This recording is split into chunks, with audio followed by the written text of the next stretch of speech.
봉독하겠습니다. 로마서 4장 23절에서 25절입니다. 그에게 의로 여겨졌다 기록된 것은 아브라함만 위한 것이 아니요 의로 여기심을 받을 우리도 위함이니 곧 예수 우리 주를 죽은 자 가운데서 살리신 이를 믿는 자니라. 예수는 우리가 범죄한 것 때문에 내줌이 되고 또한 우리를 의롭다 하시기 위하여 살아나셨느니라. 아멘. 기도하겠습니다. 거룩하고 존귀하신 주님 은혜와 사랑을 감사드립니다. 오늘도 거룩한 주님의 날 허락하셔서 공예배로 하나님께 영광 돌릴 수 있게 하신 은혜 감사드립니다. 주님, 저희들이 이 예배를 통해서 하나님과 교제함으로 하나님 나라를 누리는 그런 시간이 될 수 있도록 인도하여 주옵소서. 이 시간 주님의 말씀 듣는 시간입니다. 우리 안에 계신 성령께서 함께 하셔서 듣는 말씀 가운데 하나님의 음성을 듣는 자들 될 수 있도록 인도하여 주옵소서. 감사드리며 사랑이 많으신 예수님의 이름으로 기도드렸습니다. 아멘. 당연히 저보다 오래 사신 분들이 많이 계시지만 제가 느끼기에는 우리나라뿐 아니라 전 세계가 짧은 시간 안에 많은 변화를 겪은 것 같습니다. 그래서 과거에는 당연하다고 생각됐던 일이 이제는 더 이상 당연하지 않은 경우가 많이 있죠. 그래서 커밍아웃이라는 말도 그렇습니다. 이게 처음에 동성애자 분들이 자신이 그렇다는 것을 밝히는 것을 커밍아웃 한다고 하잖아요. 처음에 이 말이 나왔을 때만 해도 대부분의 사람들은 거부 반응을 보였습니다. 좀 잘못된 것이라고 생각을 했죠. 성을 바꾸는 트랜스젠더라는 말도 마찬가지입니다. 이 젠더라는 말도 그래요. 그러니까 저희가 처음에 영어를 배울 때도 이 성이라는 단어는 이제 두 가지가 있는데 영어 단어로 두 가지가 있는데 둘 다 같은 의미로 저는 그렇게 배웠습니다. 그래서 근데 지금은 사람들은 두 가지를 주장을 해요. 생물학적인 성, 그러니까 태어날 때 가지고 나는 성과 사회적인 성, 이렇게 두 가지 성을 말하죠. 그래서 사회적인 성을 젠더라고 한다, 그렇게 말을 하죠. 그래서 트랜스젠더는 이 사회적 성을 바꾼 사람들이 말합니다. 그래서 저는 처음 영어를 배울 때 젠더도 그냥 저는 제가 잘못 배웠는지 몰라도 그냥 성별이다, 그냥 그렇게 배웠었거든요. 근데 지금은 의미가 달라졌죠. 근데 이 자신이 트랜스젠더임을 말하는 것도 이제 처음에는 좀 부끄럽고 어려운 일이었잖아요. 근데 대부분의 사람들이 또 그게 틀렸다라고 그렇게 얘기를 많이 했습니다. 근데 지금은 좀 달라졌습니다. 분위기가요. 지금은 오히려 당당하게 밝히는 게 용기 있다고 말해 줍니다. 솔직하다, 용기 있다. 그래서 박수를 쳐주는 그런 경우가 있습니다. 이것과 비슷한 게 예전에는 이제 공적인 자리에서는 좀 격식에 맞게 그 말과 태도를 하는 것을 좀 좋은 평가를 받았죠. 근데 요즘에는 좀 과격하다고 할지라도 직설적이고 감정을 다 드러내는 것을 좋은 평가를 받기도 합니다. 솔직하다, 속이 시원하다, 겉과 속이 같은 사람이다, 이렇게 얘기를 해서 이제 점점 사람들이 공적인 자리에서도 이제 솔직한 모습을 보이는 것을 넘어서 다소 과격하고 무례한 행동까지도 이제 좀 괜찮게 보는 그런 경향이 좀 있습니다. 이런 변화가 자연스럽게 일어났기 때문에 크게 변화된 것을 못 느낄 수도 있는데, 그러니까 십수년 전, 제가 대학교 다닐 때나 아니면 좀 더 어렸을 때랑 비교해 보면은 이게 변화가 굉장히 크죠. 그러니까 짧은 시간 안에 많은 변화가 있었던 것 같습니다. 이런 변화에는 객관적인 사실이 아니라 내 안에 있는 감정이나 심리 상태를 중요하게 생각하는 철학이 큰 영향을 줬습니다. 우리가 철학에 대해서 잘 몰라도 그 철학이 우리의 삶에 굉장한 큰 영향을 주고 있습니다. 그래서 이게 낭만주의라고 불리는 철학인데요. 이 낭만주의는 사람을 굉장히 긍정적으로 봐요. 그래서 사람은 선하게 태어났는데 살아가면서 좋지 않는 영향을 받아서 나쁘게 된다, 부패하게 된다, 이렇게 주장을 하죠. 그래서 사회가 사람들이 태어난 대로 선한 감정대로 행동하는 것을 못하게 한다, 방해한다. 그러니까 그것을 막고 사람들이 원래 태어난 모습 그대로 자신의 감정에 솔직하게 그렇게 표현하도록 해줘야 된다. 그러니까 이제 내 감정에 솔직하게 표현한 것을 이제 좀 좋게 그렇게 여기게 되는 거죠. 그래서 사회가 사람들의 가식적인 존재로 만든다. 어느 자리에 가면 어떤 모습을 해야 되고 어느 자리에 가면 어떤 그런 정형화된 모습이 있기 때문에 사람을 가식적으로 만들기 때문에 그런 것을 좀 안 좋게 그렇게 많이 이야기를 하죠. 그래서 사회가 정한 규칙보다는 내 감정에 솔직한 것이 옳은 것이다.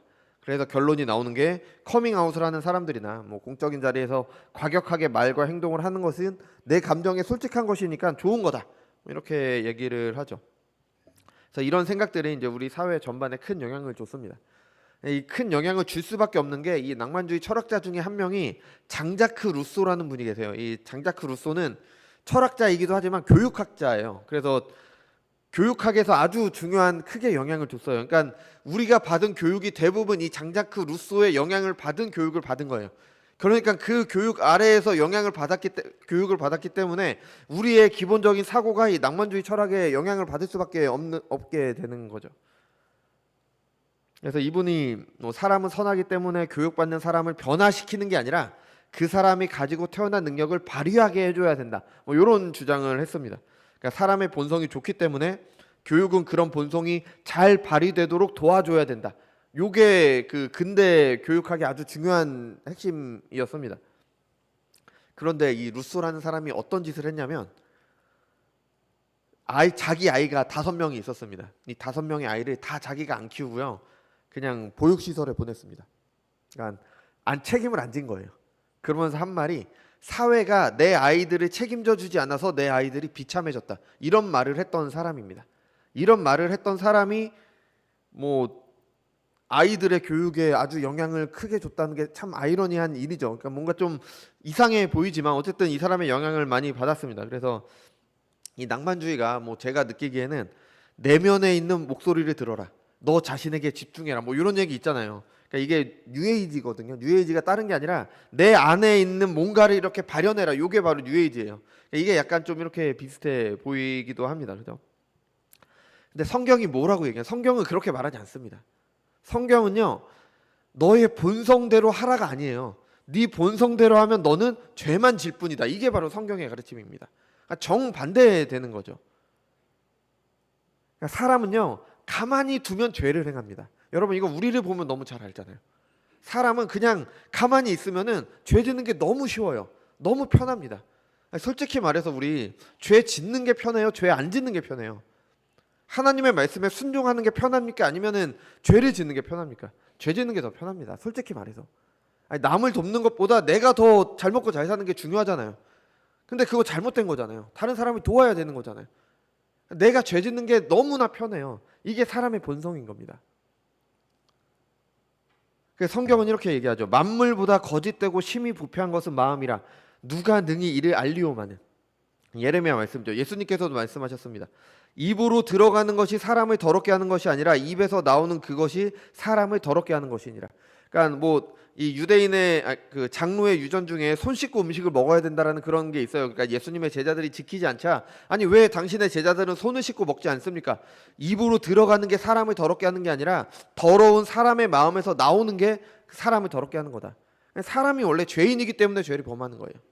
이게 바로 성경의 가르침인 거죠. 그러니까 사람에게 필요한 건 뭐예요? 본성을 발휘할 수 있는 어떤 도움이 아니라 죄인된 본성이 완전히 변해야 되는 겁니다. 죄인된 그 본성이 변해서 완전히 새 사람이 되는 게 필요한 거죠. 자기 감정에 충실해라. 감정대로 행하는 것이 옳은 것이다. 이게 다 잘못된 말입니다. 내 감정에 충실하고 감정이 행한 대로 옳은 대로 감정이 행하는 감정대로 행한다면은 다 죄를 짓는 겁니다. 죄를. 전에 한번 말씀드린 적이 있는데 예전에 본 어떤 기사에 호주의 한 부부가 이제 자녀를 낳았어요. 근데 그 아이가 자라서 스스로 자신의 성별을 결정할 때까지 남자인지 여자인지 말해주지 않겠다. 그러니까 아이가 나는 남자예요, 나는 여자예요라는 말을 하기 전까지 기다리겠다. 왜냐하면 우리는 아이를 존중하니까. 아이가 다른 것에 영향을 받지 않고 자기 스스로 자신의 성별을 구별할 수 있게 그렇게 해줘야 되니까. 좋은 말처럼 돌리죠, 그죠? 아주 좋은 말처럼. 근데 이런 교육은 잘못된 겁니다. 물론 아이가 틀리지 않을 수도 있지만 틀렸다면은 틀린 것은 틀렸다고 말을 해줘서 고쳐줘야죠. 옳은 길을 가르쳐줘야죠. 아이들한테 아무것도 안 가르쳐주고 그냥 그렇게 내버려 두는 게 그게 아동학대잖아요. 다른 게 아동학대가 아니라 잘못된 길을 가도록 그냥 죄를 짓는 그 길을 가도록 그냥 내버려 두면 그게 아동학대인 거잖아요. 만약에 아이가 그런 아이가 있는 건 아니지만 예를 들어서 학교는 안 가고 맨날 잘못만 하고 하러 다니고 도둑질하러 다니고 막 그런다고 해보세요. 그럼 그 아이 그냥 내비로도 나는 저 아이의 선택을 존중해. 저 아이의 내면의 본성을 존중해. 그런 자기가 하고 싶은 대로 해야 돼. 그냥 그대로 내버려 두면 그게 그 아이 잘못된 길로 가게 하는 거잖아요. 그게 아동학대인 거잖아요. 틀리면 틀렸다고 말을 해줘야죠. 사람은 죄인이기 때문에 죄를 지을 수밖에 없습니다. 이처럼 모든 사람은 죄인이기 때문에 이 구원은, 이 죄로부터의 구원은 사람에게서 나올 수가 없습니다. 밖에서 주어지는 겁니다. 그래서 하나님께서 주셔야 되는 거죠. 믿음을 통해서 하나님의 의를 받아야 의롭다함을 얻게 되는 겁니다. 이것을 우리가 믿는다면 자꾸 내 안의 생각, 나의 감정 이런 것보다 하나님의 말씀이 내 삶의 권위가 돼야 되는 거죠. 내 생각은 이래, 내 감정은 이걸 원해, 내 뜻은 이게 맞는 것 같아. 그게 아니라 하나님의 말씀이 이러이러하기 때문에 나는 이렇게 생각해서 이렇게 결정한다. 이게 우리 신자들의 모습이어야 되는 겁니다. 내 생각은 다 틀립니다. 죄송한 말씀이지만 저는 그렇게 겪어왔어요. 내 생각은 다 틀려요. 다 죄입니다. 내가 아무리 좋은 생각을 해도 그 안에는 반드시 죄가 들어가 있습니다. 그래서 믿음으로 하지 않는 모든 것이 죄인 겁니다. 하나님의 말씀이 내 생각의 근거가 되지 않으면 지난주에 말씀드린 것처럼 이게 신비주의가 되는 겁니다. 내 생각에는 그런 것 같아. 내 생각에 하나님께서는 이걸 바라실 거야. 내 생각에는, 내 경험에는 이게 아니라는 겁니다. 하나님의 말씀이 이러이러하기 때문에 이게 맞아. 구원받은 신자라고 해도 내 생각이 하나님의 생각이 아니에요. 여러분, 우리가 이게 신자들이 하는 가장 큰 오해 중에 하나가 내 마음의 뜻이 성령의 뜻이다. 아닙니다. 아니, 우리는 루터가 말한 것처럼 여전히 구원받았지만 여전히 죄인이에요. 구원받은 죄인입니다. 내 생각의 많은 부분이 여전히 죄예요. 그래서 하나님의 뜻을 더 알아가며 성령의 도우심을 구해야 되는 거죠. 다른 게 아니라 하나님의 말씀이 내 삶의 근거가 돼야 되는 거죠. 그러니까 내 안이 아니라 외부에서 하나님께서 주시는 의를 받을 때 그 통로가 바로 믿음인 거죠. 믿음 때문이 아니에요. 우리가 구원받는 유일한 근거는 하나님의 긍휼하심입니다. 죄인들의 긍휼히 여기시는 하나님 때문에 우리가 구원받는 거고, 그 구원을 믿음이라는 통로로 우리에게 주시는 거죠. 그럼 어떤 믿음을 통해 의롭다 하심을 얻게 되느냐? 이게 우리가 지난주에 아브라함을 통해서 봤잖아요. 아브라함의 믿음은요, 바랄 수 없는 중에 바라는 믿음이었죠. 나이가 많아서 이제 생물학적으로 아이를 가질 수 없게 되었을 때 아이를 주신다는 하나님의 약속을 믿는 믿음이었습니다. 이 믿음도 내 안에서 나오는 확신이 아니에요. 분명한 하나님의 약속을 믿는 믿음입니다. 하나님께서 약속하셨으니까, 하나님이 이러한 분이시니까 나는 그 약속을 믿는다. 이렇게 믿는 거죠. 그러니까 내 마음에 하나님께서 나에게 이걸 주실 거야. 하나님께서 언제 그런 말씀을 하셨는지도 안 나오는데 그냥 하나님께서 나에게 이걸 주실 거야. 내 마음에서 나오는 이런 확신도 신비주의의 한 형태입니다.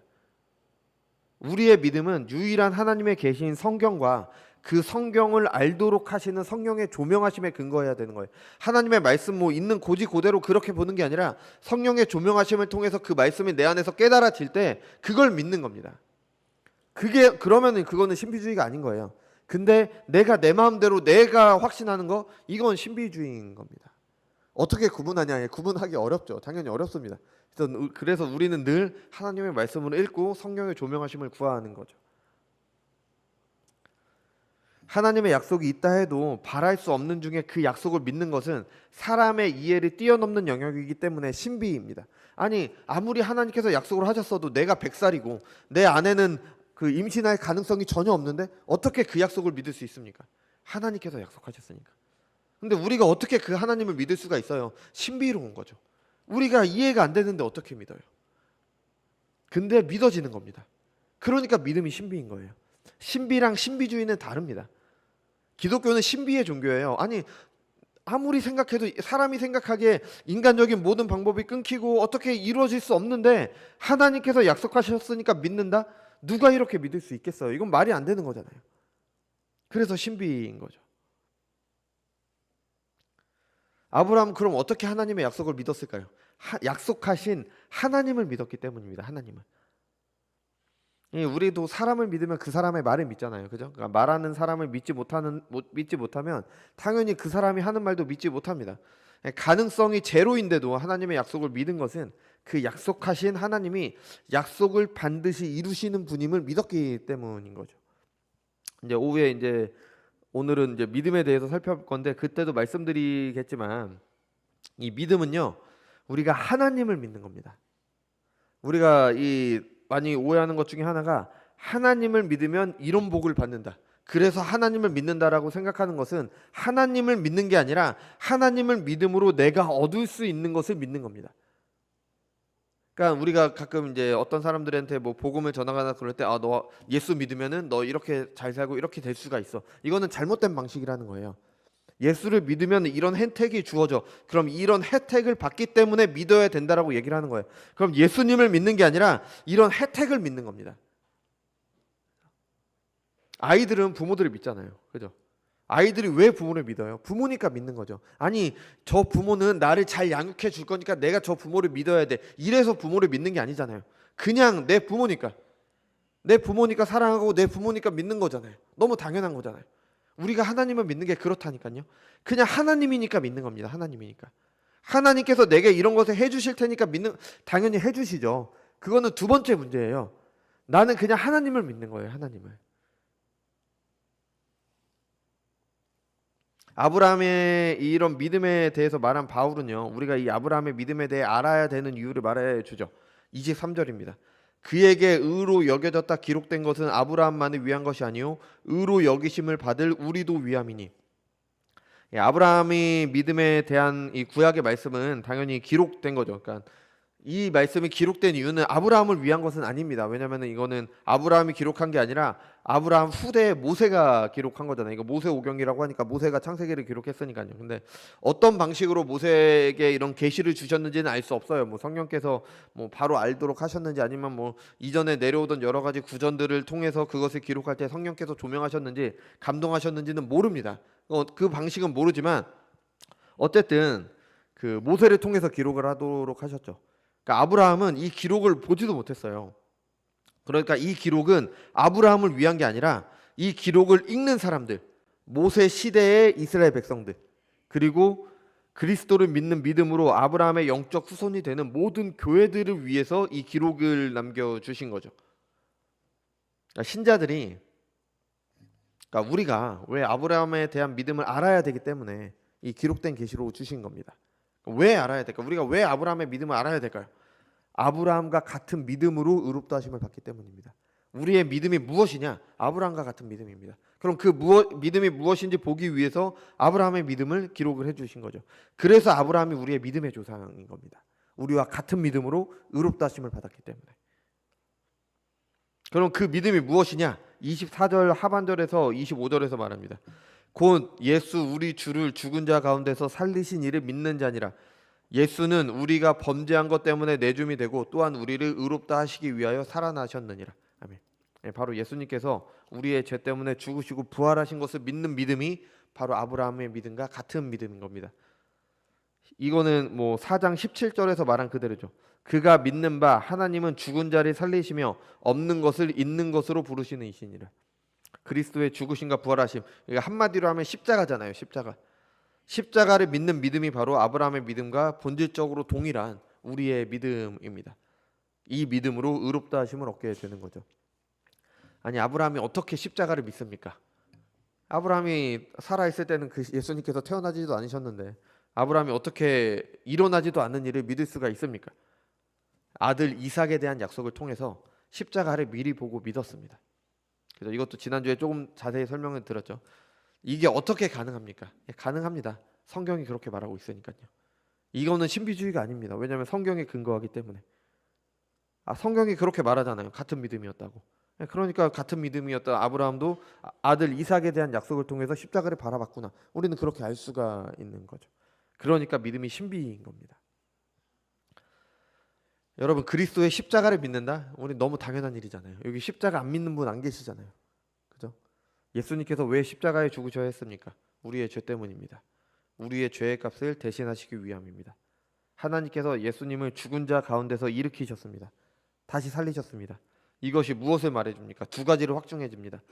그리스도께서 치르신 우리의 죄의 값이 완전히 치르셨다. 하나님께서 예수님의 그 속죄 제사를 받아주셨다. 그래서 우리의 죄값이 완전히 치러졌다.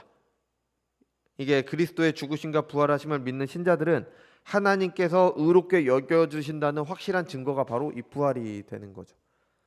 그리고 그의 죽으심과 합하여 십자가의 죄에 대해서 죽은 신자들은 그의 부활하심과 합하여 다시 살아날 것이라는 확증이 바로 이 십자가의 부활이 우리에게 말해주는 두 가지 사실입니다. 여러분, 지난주에도 말씀드렸듯이 부활을 위해서는 먼저 죽어야 됩니다. 당연히 이건 영적으로 죽는 걸 말하죠. 그러니까 죄에 대하여 죽는 겁니다. 히브리서 2장 14절에서 15절입니다. 자녀들은 혈과 육에 속하였음에 그도 또한 같은 모양으로 혈과 육을 함께 지니심은 죽음을 통하여 죽음의 세력을 잡은 자 곧 마귀를 멸하시며 또 죽기를 무서워함으로 한평생 매어 종로로 타는 모든 자들을 놓아주려 하심이니. 아멘. 여러분, 우리는 모두 죽음의 세력을 잡은 자 마귀의 지배 아래에 있습니다. 이게 좀 과격하게 들릴 수도 있는데 이게 사실입니다. 여러분, 우리는 모두 죽음을 두려워합니다. 죽음이 두려워서 죽음의 종로를 타면서 살아갑니다. 우리 호구지책이라는 말을 하잖아요. 호구지책. 또 목구멍이 포도청이다. 뭐 요새 이런 말 쓰는지 모르겠는데 이런 말도 있었죠. 우리는 이 말을 너무 잘 이해가 돼요. 우리가 그렇게 살아가고 있으니까. 먹고 살려니까 어쩔 수 없이 해야 되잖아요. 죽지 않고 살기 위해서 하기 싫은 일을 하는 거예요. 이게 죽음의 권세가 우리를 다스리고 있는 겁니다. 아마 일을 하시는 많은 분들은 적어도 한 번쯤 이런 생각을 하셨을 거예요. 일할 때 치사하고 더러워도 참습니다. 왜냐하면 먹고 살아야 되니까. 죽지 않아야 되니까. 어쩔 수 없잖아요. 뭐 직장 다니시는 분들도 그럴 것이고 사업을 하시는 분들도 그럴 겁니다. 그죠? 뭐 저라고 다르지 않습니다. 먹고 살기 위해서 때로는 하기 싫은 일을 해야 되는 겁니다. 살아야 되니까. 죽지 않아야 되니까. 게다가 때로는 그 일이 하나님의 뜻과 맞지 않을 때가 있습니다. 분명히 있죠. 어쩔 수 없는 그 일이 있잖아요.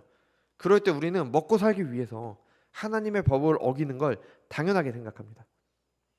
죽지 않기 위해서 어쩔 수 없이 싫어하는 일들이나 하나님의 뜻을 거역하는 것을 당연하게 생각을 하죠. 근데 그게 당연하지 않다는 겁니다. 이게 사망 권세의 종로를 타고 있다는 겁니다. 죽기를 두려워함으로 그 죽음의 종로를 타고 있다는 거예요. 아니, 당장 급한데 어떻게 합니까? 먹고 살아야 되는데 하나님을 믿고 예배 드리는 것도 먹고 살아야지 이거 예배 드리는 거 아닙니까? 죽으면 다 끝 아닙니까? 연약한 사람인 저도 그렇게 생각할 때가 있습니다. 또 그렇게 행동할 때도 있습니다. 우리 생각에는 도무지 이 사망 권세에서 벗어날 길이 없어 보이는데, 그래서 하나님이 아니라 세상 법을 따라가야 할 것 같은데 아니라고 말합니다. 아니라고. 우리 조금 길지만 우리 로마서 6장 한번 마태복음 6장을 한번 찾아보겠습니다. 마태복음 6장 24절부터 같이 한번 읽어보겠습니다.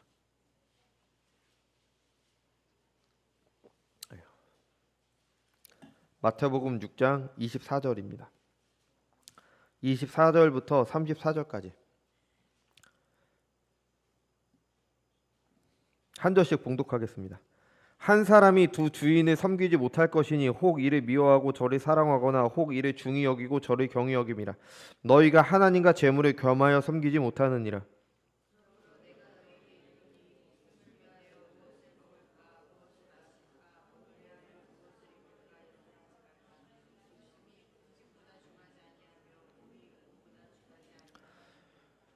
공중의 새를 보라. 심지도 않고 거두지도 않고 창고에 모아들이지도 아니하되 너희 하나님 아버지께서 기르시나니 너희는 이것들보다 귀하지 아니하냐.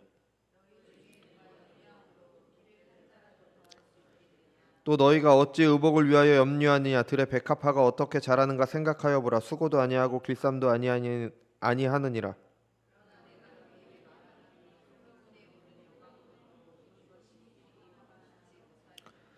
오늘 있다가 내일 아궁이에 던져지는 들풀도 하나님이 이렇게 입히시거든 하물며 너희일까 보냐. 믿음이 작은 자들아.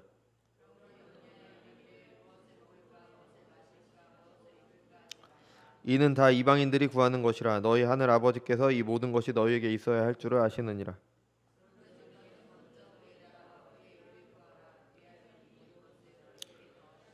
그러므로 내일 일을 위하여 염려하지 말라. 내일 일은 내일이 염려할 것이요 한날의 괴로움은 그날로 족하느니라. 아멘.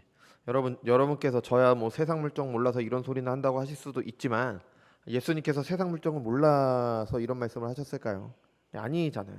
예수님이 세상 물정 모르시는 그런 분이십니까? 여러분, 우리가 그런 분을 믿는 건가요? 전지전능하신 제2위 하나님이 바로 예수님이십니다. 또 우리를 사랑하셔서 우리의 죄를 대신하시기 위해 대신 죽기까지 하신 분이십니다. 그 예수님께서 하신 말씀이잖아요. 이게 틀릴 리가 없잖아요. 뭐 일하지 말고 그냥 교회에서만 살아라 그런 말씀이 아니잖아요. 사망 권세의 종로로 타지 말고 하나님의 자녀로 하나님의 백성으로 아브라함에게 약속하신 복의 근원 아담을 창조하시고 주신 그 명령대로 살라는 말씀입니다. 어떻게 그렇게 살 수 있습니까? 하나님을 믿기 때문에. 바랄 수 없을 때 바라는 믿음입니다. 우리 생각엔 도저히 안 될 것 같은데 안 될 것 같잖아요. 그럼에도 하나님의 약속을 믿는 믿음이죠. 이 말씀을 준비하면서도 전하면서도 저희가 참 부끄럽습니다. 저도 이렇게 살지 못하니까 목사가 좀 이래야 되는데 못 그럽니다. 안 그러 너무 부끄럽지만 그래도 분명한 하나님의 말씀을 안 전할 수는 없잖아요, 그죠? 어떻게 이런 믿음이 가능합니까? 죽는 겁니다. 죄에 대해서 죽어야 됩니다. 기꺼이 그리스도를 위해 죽을 자리로 가는 겁니다. 그럴 때 부활의 영광이 있게 되는 겁니다. 이거는 내 결단으로 되지 않습니다. 그렇다면 결단이 이제 나의 공로가 되겠죠. 그죠? 뭐 내가 결단해서 믿었다. 그러면은 그 결단이 내 공로가 되고요. 그리고 나는 교만하게 됩니다. 그리고 내 생각이 내 믿음이 돼서 결국에는 이제 무모한 뭐 몰상식한 행동으로 이어지게 되는 거죠. 그죠? 내가 결단하는 게 아니라 하나님께서 믿음을 주셔야 됩니다. 여러분 설교를 들으면서 이제 마음이 찔리십니까? 전 찔립니다. 그래서 저는 기도를 합니다. 너희가 악할지라도 좋은 것을 자식에게 줄 줄 알거든 하물며 너희 하늘 아버지께서 구하는 자에게 성령을 주시지 않겠느냐 하시니라. 이 약속을 믿고 기도합니다. 성령 달라고 기도하는 거죠. 죄에 대하여 죽도록 그래서 사망 권세의 종에서 벗어나 하나님의 자녀로 살아가는 믿음을 허락해 달라고 기도하는 겁니다. 그리스도와 연합해서 그의 죽으심에 동참하여 부활의 영광에도 동참하도록 기도해야 되는 겁니다. 다른 게 할 수 있는 게 없어요. 하나님의 긍휼하심을 구해야 되는 거죠. 뭐 아브라함이나 뭐 믿음의 선배들이 특별해서 그런 믿음을 갖게 된 게 아니라 하나님께서 은혜로 선물을 주신 겁니다. 우리에게도 동일한 은혜를 반드시 허락하십니다. 그죠? 이 은혜를 믿는 사람들, 십자가를 믿는 사람들, 그러니까 부활 신앙을 가진 사람들, 아브라함의 믿음의 자녀들은 분명히 구별된 삶을 살게 됩니다. 이 삶에 대해서 성경은 여러 가지로 말을 하죠. 내가 그리스도와 함께 십자가에 못 박혔나니 그런즉 이제는 내가 사는 것이 아니요 오직 내 안에 그리스도께서 사시는 것이라. 아니 어떻게 내가 사는데 그리스도께서 사시는 겁니까? 말이 안 되잖아요. 근데 그게 된다니까요. 믿으면 된다니까요. 믿음으로 된다는 겁니다. 어떤 분들은 이제 성경을 읽을 때 비유는 비유를 읽고 사실은 사실을 읽어야 되는데 자꾸 사실을 비유로 읽어요. 비유는 사실로 읽고요. 왜냐? 내 생각과 맞지 않으니까. 아니 어떻게 그리스도께서 내 안에서 사십니까? 어떻게 내가 사는데 그리스도께서 사시는 게 됩니까? 이건 사실입니다. 비유가 아니에요. 실제로 이렇게 사는 겁니다. 바울은 이런 자신의 삶을 헬라인이나 야만인이나 지혜 있는 자나 어리석은 자에게나 다 내가 빚진 자라. 아니 바울이 무슨 빚을 졌어요? 안 졌잖아요. 근데 사도로서 그리스도를 전하는 그의 사역뿐 아니라 먼저 구원받은 사람으로, 먼저 복의 근원이 된 사람으로 그 복을 전하는 것이 내가 빚진 자라는 그런 삶을 살았다는 겁니다. 이게 신자의 삶인 겁니다. 이게 신자의 삶. 윌리엄 윌버포스라는 영국의 정치가가 있습니다. 이게 2006년에 개봉한 어메이징 그레이스라는 영화가 이분의 삶을 다뤘는데요. 이분이 젊은 시절에는 그냥 뭐 가치가 없는 뭐 사회에 전혀 도움이 안 되는 그런 삶을 사셨대요. 근데 회심을 하고 정치인으로 영국의 노예제를 없애기 위해 이제 노력하셨고 결국에는 그것을 이루어내셨다고 합니다. 그러니까 이 영화의 내용은 뭐 한 사람의 헌신이 사회를 변화시킨다 그런 내용으로 우리는 봐서는 안 됩니다. 회심한 신자가 어떻게 살아가야 되는가, 신자의 삶이 어떠해야 되는가를 봐야 되는 거죠. 회심하기 전에는 자신만을 위해 살던 사람입니다. 정치인이 됐어도 나만 위해서 살 수 있잖아요. 내 권력 위해서 살 수 있는 거잖아요. 내가 잘 먹고 잘 살기 위해서 정치인이 되는 게 얼마나 좋습니까? 근데 그것을 포기하는 겁니다. 왜냐? 신자니까. 하나님을 사랑하고 이웃을 사랑해야 되니까. 하나님께 영광 돌리는 삶을 살아야 되는 거니까. 여러분 노예제를 없앤다는 게 말이 쉬운 일이지 그게 안 되는 거잖아요. 왜냐하면 노예를 가진 사람들은 힘 있는 사람들이에요. 그 사람들에게 노예를 뺏어간다 이거는 그 사람들의 손해를 강요하는 거니까 당연히 반대했겠죠. 힘도 있으니까 뭐 압박도 굉장히 심했겠죠. 아니 정치인으로 그냥 좀 쉽게 살 수 있는데 왜 굳이 그런 압박과 좌절 가운데 살아야 됐을까요? 왜 그렇게 사셨을까요? 정치인이라면 원래 이래야 되는 거잖아요. 근데 이것을 이렇게 하지 않는 게 잘못되는 거잖아요. 그러니까 우리가 사는 세상에는 실제로 얼마나 이런 분들이 계시는지 모르겠지만 원래 정치인들은 그렇게 사는 거잖아요. 그걸 위해서 정치인이 되는 거니까. 신자는 그런 바른 삶을 살아야 된다는 겁니다. 나를 위해서 사는 게 아니라 하나님과 이웃을 위해서 사는 게 신자의 삶이니까. 복의 근원이 돼서 그 복을 세상에 흘려보내는 거예요. 뭐 교회만 위하고 뭐 교회 안에만 우리 가족만 위하고 그게 아니라는 겁니다. 원수도 내 몸처럼 사랑하라고 하셨잖아요. 원수도 사랑하라고 하셨잖아요. 하나님을 사랑하고 이웃을 사랑하기 때문에. 아니 왜 이렇게 살아야 됩니까? 왜 나만 희생하는, 왜 이런 삶을 살아야 됩니까? 내 행복 추구하면 안 됩니까? 여러분 우리가 받은 은혜를 생각해 보십시오. 이렇게 사는 게 마땅한 겁니다. 우리 중에 누구든지 자기를 위하여 사는 자가 없고 자기를 위하여 죽는 자도 없도다. 우리가 살아도 주를 위하여 살고 죽어도 주를 위하여 죽나니 그러므로 사나 죽으나 우리가 주의 것이로다. 이를 위하여 그리스도께서 죽었다가 다시 살아나셨으니 곧 죽은 자와 산 자의 주가 되려 하심이라. 아멘. 여러분 이게 신자의 삶이라는 겁니다. 이게 신자의 삶. 이해가 안 되죠. 그죠? 도저히 이해가 안 되잖아요. 근데 이게 신자의 삶이래요. 이게 그리스도를 믿는 사람들의 모습이라는 겁니다. 어떻게 이런 삶을 살 수가 있습니까? 하나님을 믿으니까요. 우리의 구원은 나만 위한 게 아닙니다. 이기적인 그리스도인이 돼서는 안 돼요. 복 자체가 돼서 복을 전하는 복의 근원이 되는 겁니다. 뭐 예전에 말씀드렸던 그 밀양이라는 그 전도연 씨가 나왔던 밀양이라는 여자에서 그 밀양이라는 영화에서 그 전도연 씨의 딸이 죽었잖아요. 그 살인범이 있잖아요. 그 살인범이 나는 감옥에서 뭐 예수님을 만나서 나는 이제 내 죄를 용서받아서 아주 평안하게 잘 살고 있습니다. 전도연 씨를 만나서 그런 얘기를 했어요. 근데 정말 구원받은 신자라면 그런 말을 할 수가 없죠. 왜냐하면 내가 구원받았다는 사람은 내 죄가 얼마나 큰지를 아는 사람들이에요. 내 죄가 얼마나 큰지를 안다면은 내가 그 죽인 그 여인의 그 사람의 어머니를 만났을 때 난 주님을 만나서 평안합니다. 이런 말을 할 수가 없는 겁니다. 하나님을 사랑하고 이웃을 사랑해야 되는데 어떻게 나만 위해서 내가 평안하다고 그렇게 말할 수가 있어요? 그 사람의 고통은 생각하지도 않고. 여러분 삭개오 아시죠? 삭개오가 구원받았잖아요. 그죠? 평생 남에게 손해를 끼치면서 돈을 벌었던 그 삭개오가 예수님을 만나서 이제 회심을 했습니다. 회심을 해서 가장 먼저 한 일이 뭐예요? 이제 내 죄는 모두 다 용서받았으니까 나는 평안하게 살아야지. 그게 아니었잖아요. 내가 그동안 손해를 끼친 사람이 있다면 내가 그것을 4배까지 갚겠습니다. 이게 가장 먼저 한 일이에요. 이게 신자의 모습이라는 겁니다. 하나님을 사랑하고 이웃을 사랑하는 신자의 모습이에요. 다른 사람에게 손해를 끼쳤다? 그럼 배상을 하는 겁니다. 그래서 신자들이 있는 곳에는 화평이 있게 되는 겁니다. 자신이 손해를 끼쳤던 사람들이 화평케 한 사람이 되는 게 바로 신자들이에요. 화평케 하는 자는 복이 있나니 그들이 하나님의 아들이라 일컬음을 받을 것이요. 화평케 하는 자가 돼서 하나님의 아들이 되자가 아닙니다. 신자들은 화평케 하는 자가 되었기 때문에 그 사람이 복 있는 사람이라는 겁니다. 다른 사람에게 손해를 끼쳐서 돈을 버는 그 삭개오, 이전의 삭개오가 복 있는 사람이 아니라 자신이 손해를 받더라도 다른 사람을 위해서 화평케 하는 자가 됐을 때 그 삭개오가 복 있는 사람이라는 거예요. 그게 복의 근원이 된 사람의 모습입니다. 그래서 그 복을 흘려보내는 거예요. 에스겔서 마지막에도 이런 내용이 나오잖아요. 우리가 에스겔서 47장에 보면은 뭐 에스겔이 환상을 보는데 새 예루살렘에 대한 그런 환상이죠. 그 교회에 대한 환상입니다. 그 환상을 보면은 물이 처음에는 뭐 발목까지 왔다가 무릎까지 왔다가 뭐 이렇게 물이 점점 차잖아요. 나중에 큰 강이 돼서 건널 수가 없는데 그 물이 점점 흘러서 모든 곳에 퍼지는데 그 물이 흘렀을 때 뭐 모든 곳에 생명이 가득하게 되는 거죠. 뭐 그 물고기가 심이 많고 그 흐르는데 뭐 나무들이 잘 자라서 무슨 실과를 맺고 이런 장면이 나오잖아요. 이게 신자들의 모습을 보여주는 거예요. 복의 근원이 돼서 그 복을 세상 사람들에게 전하는 부활 신앙을 가진 사람들의 모습을 보여주는 게 바로 그 장면인 겁니다.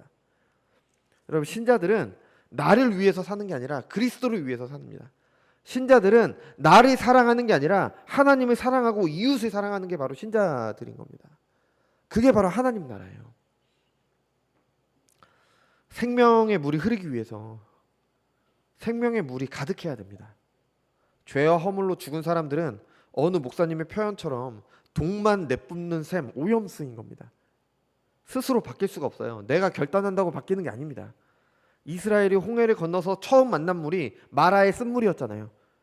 물은 물인데 써서 사람들이 마실 수가 없었어요. 목마른 사람들이 마실 수가 없었습니다.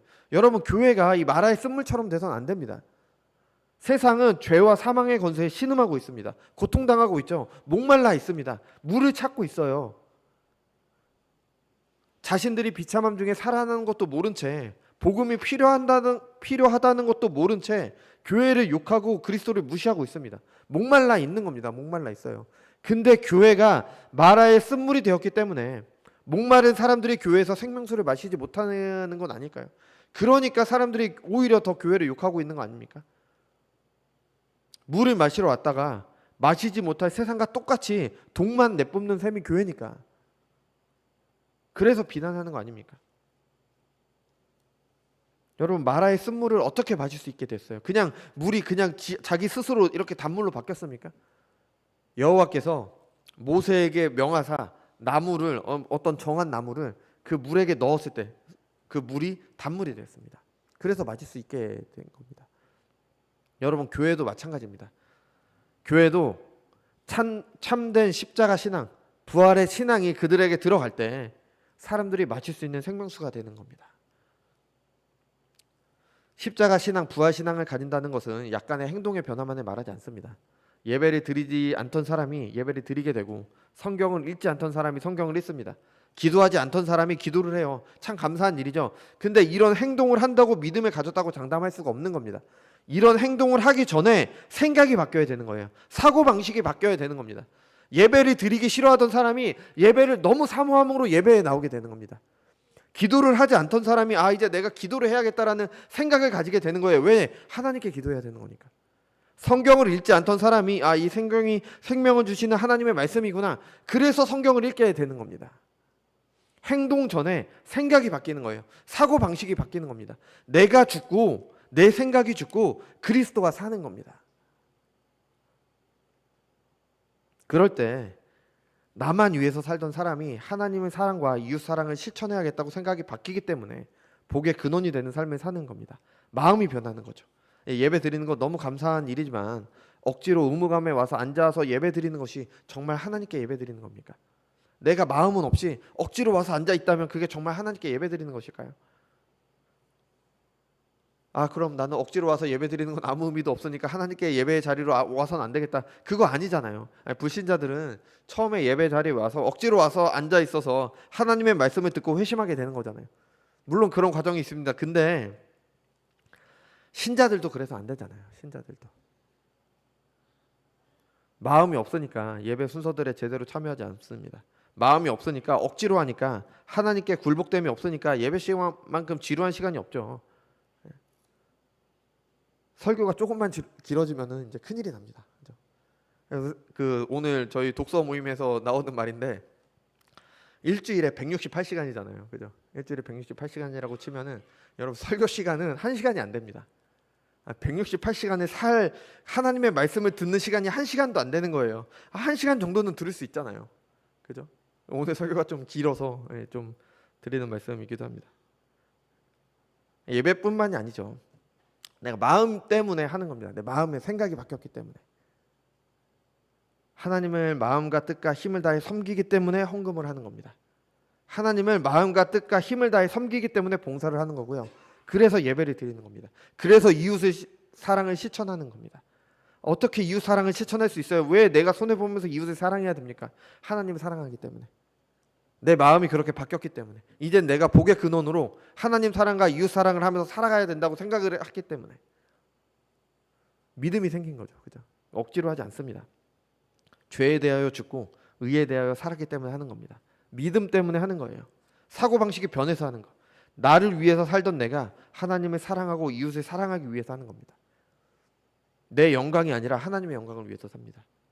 이런 신자들을 통해서 세상이 살아나게 되는 거죠.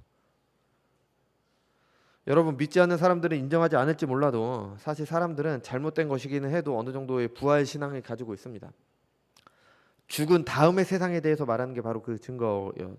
죽음이 끝이 아니라고 생각을 합니다. 그래서 이제 세상 사람들도 장례를 지낼 때 저승길에 가라고 이제 돈을 이렇게 올려놓기도 하잖아요. 뭐 노잣돈이라고 하죠. 뭐 그런 거 올려놓기도 하고, 죽은 뒤에 왕을 모시라고 뭐 신하들을 함께 묻기도 하고 뭐 그런 여러 가지 일들을 합니다. 그러니까 죽음 이후에 뭔가 있다라고 생각을 하는 거죠. 그러니까 막연한 그런 생각이죠. 근데 신자들이 가진 부활에 대한 믿음은 이런 막연한 것이 아닙니다. 여러분 우리 부활 다 믿잖아요. 그죠? 우리가 믿는 부활이 과연 무엇입니까?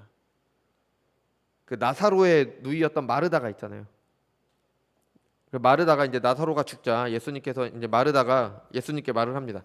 예수님께서 함께 계셨다면 내 오라비는 죽지 않았을 것입니다. 그러니까 예수님께서 말씀하셨죠. 나는 부활이요 생명이니 나를 믿는 자는 죽어도 살겠고 무릇 살아서 나를 믿는 자는 영원히 죽지 아니하리니 이것을 내가 믿느냐.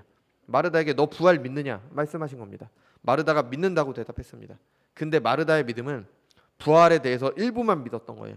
주님께서 다시 오셨을 때 있을 그 부활만 믿은 겁니다. 그 부활도 당연히 있죠. 그런데 신자들은 하나님께서 믿음을 선물로 주셔서 예수님을 믿을 때 다시 태어나게 됩니다. 성령의 일하심으로 그리스도와 연합해서 죄에 대하여 죽고 의에 대해서 살게 됩니다. 이런 부활도 있는 겁니다. 살아가는 동안 날마다 그리스도를 믿음으로 부활을 경험하게 되는 겁니다. 마지막 날에 있을 그 부활을 살아가면서 먼저 경험하게 됩니다. 그래서 나를 위해서가 아니라 그리스도를 위해서 살게 되는 겁니다. 내 생각과 맞지 않아도 사람들의 생각, 세상 풍조와 다를지라도 하나님의 말씀이기 때문에 하나님께 순종하는 게 맞다라고 생각하기 때문에 순종하게 되는 겁니다. 이런 부활 신앙에 바로 이것에 신자들의 구별됨이 있는 겁니다. 거룩함이 있는 거예요. 이것이 우리 믿음의 조상 아브라함과 같은 믿음입니다. 아니 저는 원래 이렇게 태어났어요. 저는 원래 이렇게 살았고요. 제가 살아온 환경이 이랬기 때문에 저는 어쩔 수가 없습니다. 안 됩니다. 여러분 이거 다 변명입니다. 변명. 이 모든 것에서 자유롭게 하시는 은혜를 입은 거예요. 죽었다가 다시 살아났잖아요. 내가 죽었다가 다시 살아났는데 뭐가 문제가 돼요? 사망 권세에서 자유롭게 하셨습니다. 죄에 대하여 죽음으로 의에 대하여 살게 하시는 은혜를 입었습니다. 어떤 것도 변명거리가 되지 않습니다. 여러분 부활을 경험한 사람은 그것이 너무 좋기 때문에 그것을 자랑하게 됩니다. 하나님 나라를 알면 그것이 너무 소중한 것과 마찬가지입니다. 십자가를 자랑하게 돼요. 바울처럼 십자가 외에 다른 자랑거리가 없게 되는 겁니다. 여러분 우리의 믿음은 아브라함과 같은 부활에 대한 믿음입니까? 아니면 부활에 대한 믿음인 것처럼 꾸미는 가짜입니까? 우리의 자랑은 무엇입니까? 십자가입니까? 아니면 다른 것들입니까? 우리가 하나님을 섬기는 게 그렇게 어렵고 힘든 이유가 부활 신앙을 가지고 있지 않는데 마치 가진 것처럼 꾸미기 때문 아닙니까? 그래서 세상과 하나님 사이에서 머뭇거리니까 하나님의 자녀로 살아가는 삶이 복됨을 모르고 기쁨이 없는 거 아닙니까? 하나님께서 우리를 긍휼히 여기셔서 이 믿음을 허락하시기 바랍니다. 그래서 하나님을 사랑하고 이웃을 사랑하는 내 안에 계시는 그리스도께서 사시는 내 삶이 복되고 기쁨이 되길 바랍니다. 이런 나와 우리 믿음을 통해서 이 세상에 생명수가 흐르게 되길 바랍니다. 이거는 꿈 같은 말이 아닙니다. 하나님의 계시의 말씀이 신자들의 삶에 대해서 증언하는 바입니다. 마땅히 그렇게 사는 겁니다. 우리에게 이런 은혜가 허락되길 바랍니다. 기도하겠습니다.